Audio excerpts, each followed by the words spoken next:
Welcome to the Solo Female Traveler Podcast, your source to get out and explore the world, with your host, Luisana Colmenares. Hi everyone and welcome to episode number 16. Today we're going to be talking about Singapore, and this country has been known to be one of the most advanced and diverse countries that can exist in the world. This is possible because it has a wide variety of ethnic groups that have had quite an influence on the formation of society and especially on the beginnings of this country, which highlights its rich culture. Singapore is quite modern because of the technology it uses today. Also, there are Chinese, Malay, Indian, and other influences in Singapore. Its diverse culture is reflected by the number of languages spoken there, including English, Mandarin, Malay, and Tamil. This small country is an extraordinary island. It is located at the southernmost tip of Malaysia. The history of Singapore started in the 1890s. At the time, the country served as a trading port for British ships to head to India. Since then, Singapore has always been exposed to many foreigners from England and other Asian countries. Not to mention that it took several decades for the country to become an industrialized nation as it is today. Independence Day is celebrated on August 9th. This is the time for various cultural events, shows, fairs, exhibitions, and military parades. Most of the celebrations are held in the Marina Bay area. It is one of the most visited places in Singapore. Culture is defined by peace, justice, and social and religious harmony. They say Singapore is a fine city, not just because its quality of life or cleanliness.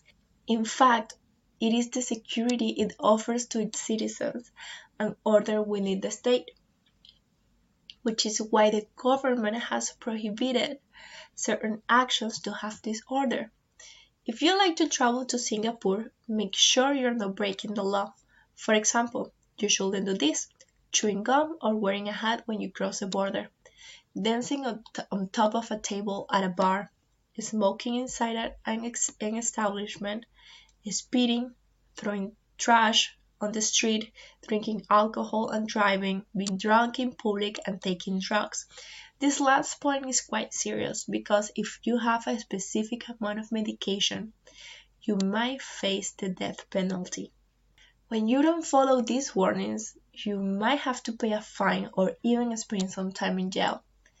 Singapore is called a country of many beliefs.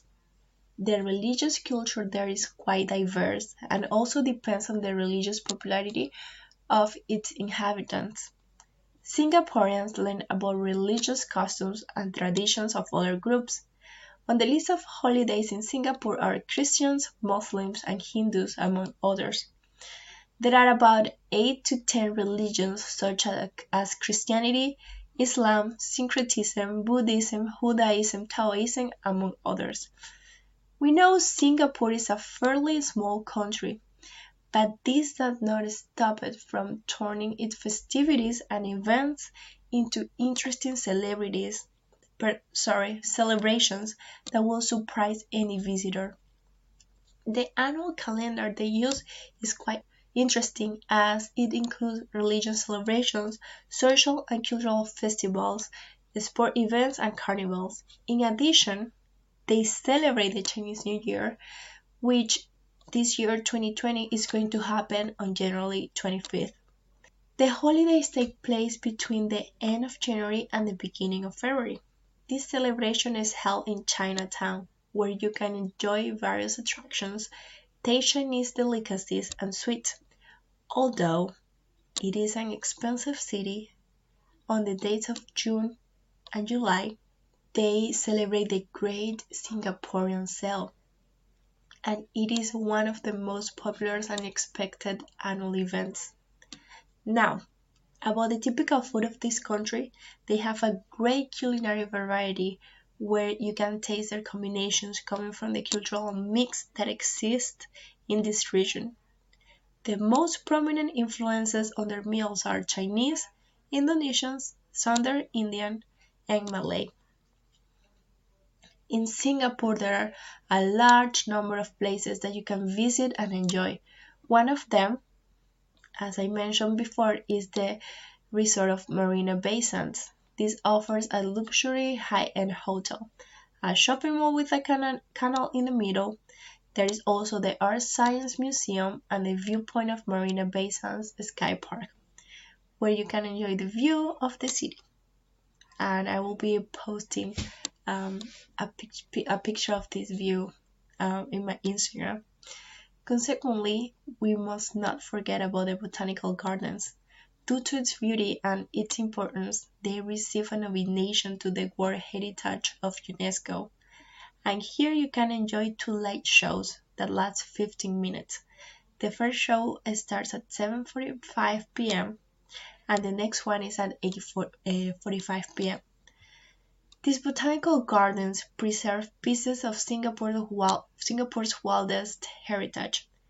Despite the fact that tourists do not go to visit the beach in Singapore, it is recommended to visit Sentosa Island. I didn't go to the beach when I was in Singapore.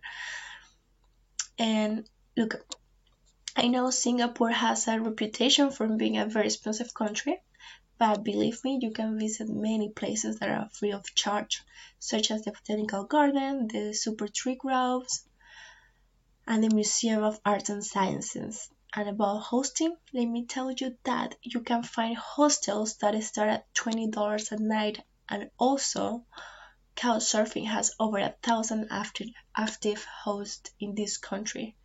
But in this episode, I won't recommend it because I didn't use this app when I was there.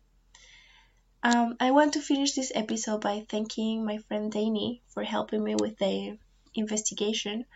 And also, I hope you liked it. And if you have any comments or suggestions, you can contact me through my Instagram, lucolmenares_, and through my website, lucolmenares.com. And thank you so much for listening.